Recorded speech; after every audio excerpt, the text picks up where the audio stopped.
words for Yorme. Let's go.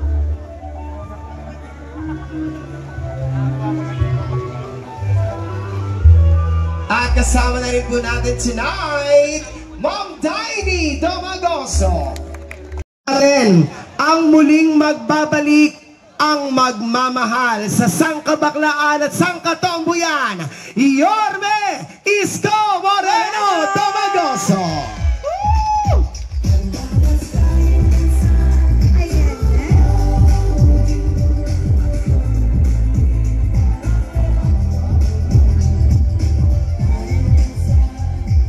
Thank you. Magandang gabi sa inyong lahat, mga akla. Maganda rito maggulong-gulong sa damuhan, sa Pochonsago. Sa gabi, madilim, may konting ilaw, sa ilalim ng puno, pwede na. Magandang gabi. I'm happy for you. Congratulations to the team. Palakpakan natin ang ating mga organizer. And I'm really proud of Bekshis because of your artistic ability. Talagang in-effort. Nakakatuwa naman, no? Nakaka-proud bilang isang batang Maynila na ang ating mga mamamayan o partikular na sektor ng ating lipunan ay malaya na na-express nila ang kanilang artistic talent. Katulad ng mga nagaganap taon-taon at partikular ngayong taon na ito. I'm so proud of you, mga Bekshis. Palakpakan natin yung ating mga contestant. And of course, palakpakan natin ang kanilang pamilya na nandito. Nakalina, may nakita pa ako doon. Malaki boses eh. Kapatid ko yan! And I'm really proud of him. And the mother. No, kanina, sinisigaw, anak ko yan! You know, that's very important, no? Acceptance is the key. And that's very important to me. And you know that for a fact, that during my time, it's a matter of policy in Manila. Walang mayaman, walang middle class, walang mahirap. Walang lalaki, walang babae, walang bakla, walang tomboy. Sa Maynila, lahat pantay-pantay ang pagtingin ng pamahalaan. And may awa ang Diyos, someday, we will continue to do the same. That in Manila, you can express yourself. In Manila, you can excel from your field of undertaking without prejudice on your preference. Yan ang importante dito sa lungsod ng Maynila, being the capital of the country. This where, sabi nga nung mga ninuno natin nung araw, where Manila goes, the country follows. Maging huwara ng Maynila sa buong bansa na tayo siguro panahon na magkaroon ng kapwa galang, respeto sa ating mga kapwa mamamayan o kapwa Pilipino. I think that is the message of Bekshis of Manila in the country.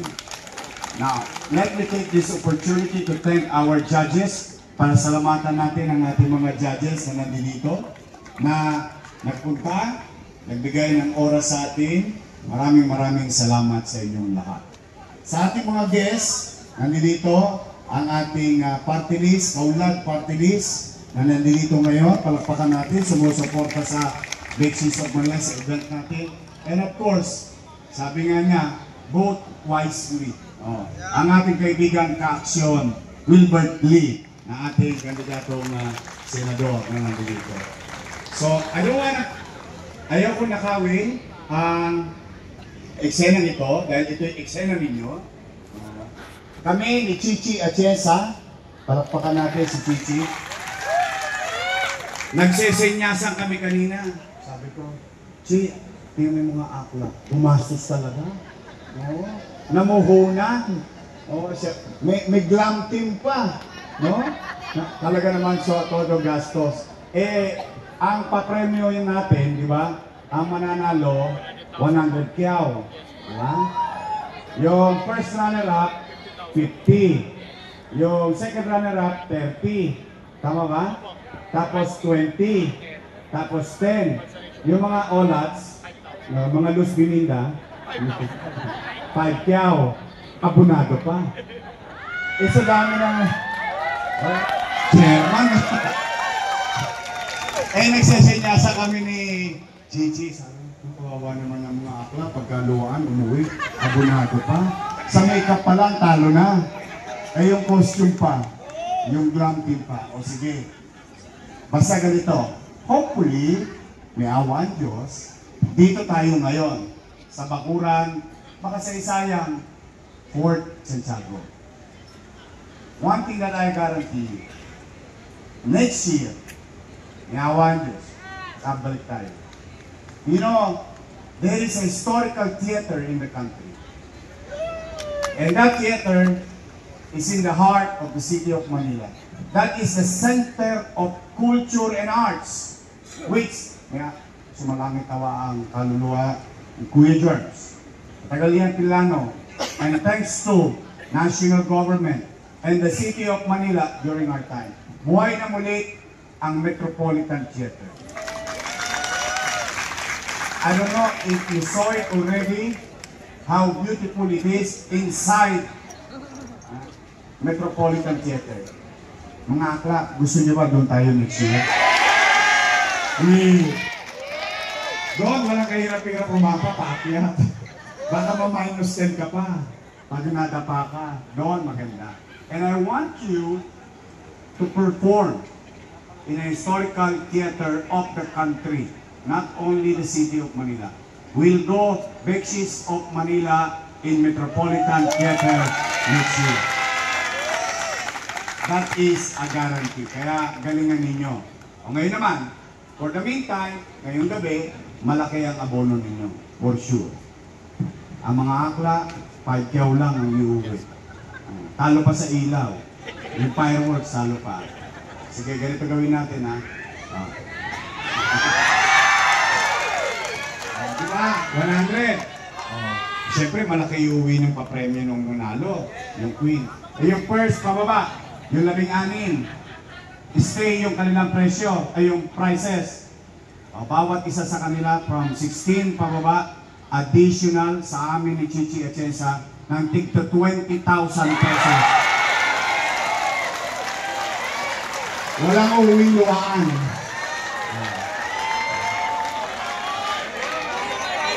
Ha? Bumalik ka na! Bumalik ka na! Bumalik ka na! Bumalik ka na! Bumalik ka na! Alam niyo ba, marami akong chairman akla. Ano dyan? Anyway, basta masaya kami. I'm really, without any exaggeration, I'm really proud of you guys. What I saw, that kind of evolution, innovation. Marami na tayong pinunta, pare-parehong misging. Alam na natin pare-pareho sinasabi ko. But this time, I saw your artistic talent. And I wish that you can do that next year in Metropolitan Theater. For the meantime, congratulations sa ating mga contestant. Sa mananalo, congratulations. Basta ngayong gabi, dito sa Maynila, walang uuwing luwahan. Okay? So muli, audience,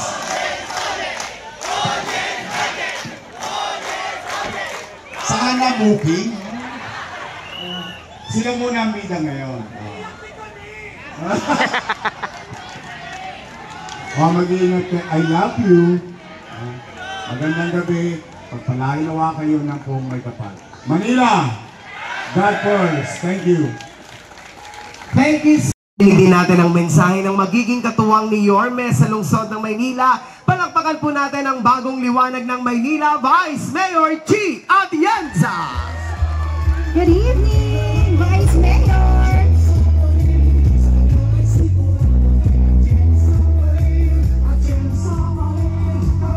Magandang gabi sa inyong lahat, mga Beksis! Ngayon ko lang na-realize, mas maganda kayo sa amin. Pero alam nyo, Natutuwa ako na makita ang event ngayong gabi dahil ngayon lumabas ang creativity ninyo.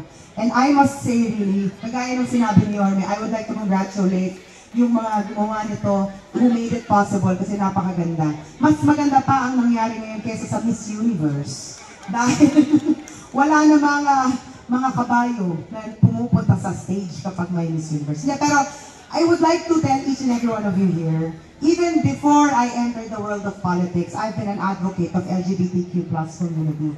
Because kagaya ni Yorme, naniniwala ako na dapat patas at walang diskriminasyon kahit na kanino man.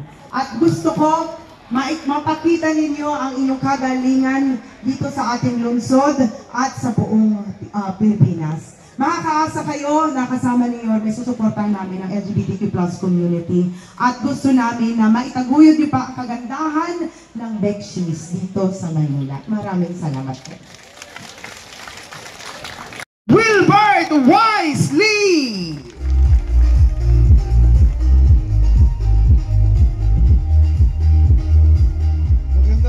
Magandang gabi po sa inyong lahat. Natahimik bigla, hindi yung si Limino yung nasa harap ha. Alam ko, magpapakilala lang po ako sandali, no? Ako po, hindi si Limino. Wilbert Liho po ito. Wilbert Liho. Ako po ay Bicolano. Sa Sorsogon po ako lumaki, pero dito po ako sa Maynila pinanganak. O, sa Tondo, no? Halos kalahati po ng aking buhay ay dito na po sa Maynila, no? Kaya mahal na mahal ko rin po ang Maynila. Negosyante po ako. Ang gusto ko lang po sabihin sa inyo, doon po sa aking kumpanya, napakarami pong LGBTQ, no? At masasabi ko sa inyo na yung pinakamagagaling na mga nandun po sa aming kumpanya ay mga miyembro po ng LGBTQ. At doon po sa Kongreso, isa po tayo doon sa nagsusulong ng SOGI Bill. Tayo po ay sumusuporta po doon dahil pareho po ni Yorme at ni Vice Mayor Chi Atienza, tayo po ay naniniwala na pantay-pantay po ang karapatan ng lahat. At yan po ay sinuportahan natin sa Kongreso at yan po ay itutuloy natin sa Senado kung tayo po ay palarin. So, muli, congratulations po. Ako po ay talagang hangang-hanga. Sabi nga kanina ni Yorme, talagang yung mga nakita po namin dito, talagang ginastusan. Talagang ginastusan. At gaya po ni Yorme, ayoko rin pong umuwi ng luhaan. So,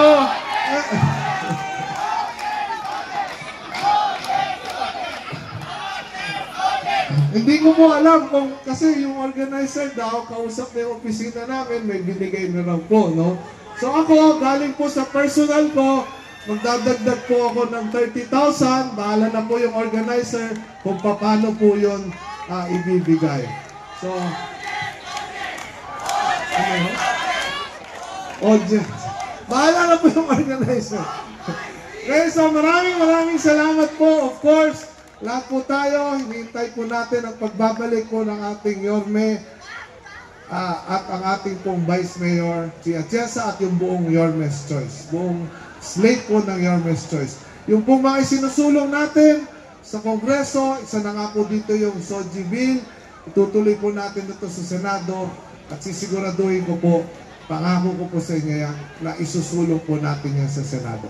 Muli, magandang gabi sa inyong lahat. Maraming salamat po.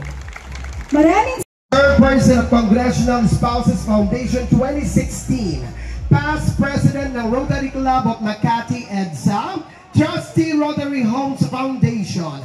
Siya rin po ang ating Chairperson and past President of Philippine Chamber of Commerce and Industry, Makati, our Regional Governor, Philippines Chamber of Commerce and Industry, National Capital Region, President and Fairmont Realty and Property Management. Ladies and gentlemen, ang ating pong ipinagmamalaki na ang bawat Pilipino at ang bawat pamilya ay dapat may negosyante. Palakpakan po natin ang Kaunlad Pinoy, Madam Emily.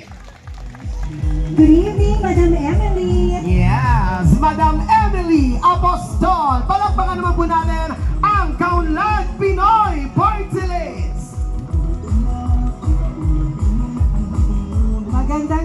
po sa inyong lahat. Magandang gabi po, Yorme, at sa ating po Vice Mayor. Kami po sa Kaunlad Pinoy, ang aming pong advocacy, bawat Pilipino dapat may negosyo. Tama po ba? Oh, dahil kakampi po natin si Yorme, nakakasiguro po tayo na lahat din po, wala din po kaming kinikilingan. Lahat pantay-pantay. So handang-handa po ang Kaunlad Pinoy Party List na tumulong sa ating mga LGBT. Babae, lalaki, tomboy o bakla, lahat po kayo ay may tsansang magkaroon ng negosyo. At gaya po na sabi ni Yorme, wala pong uuwi ng luhaan dahil ang Kaunlad Party List, ang number po ay 133. Kami po ay magbibigay ng 33,000 doon po sa mga hindi mananalo. So atin pong, wag po natin kakalimutan.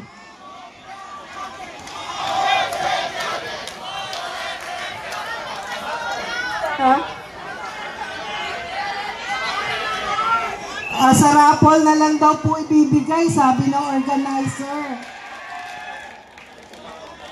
O yan. Para daw hindi kayo luhaan, sa raffle na lang daw po, sabi ng organizer. So wag po natin kalilimutan, bawat pamilya dapat may negosyo.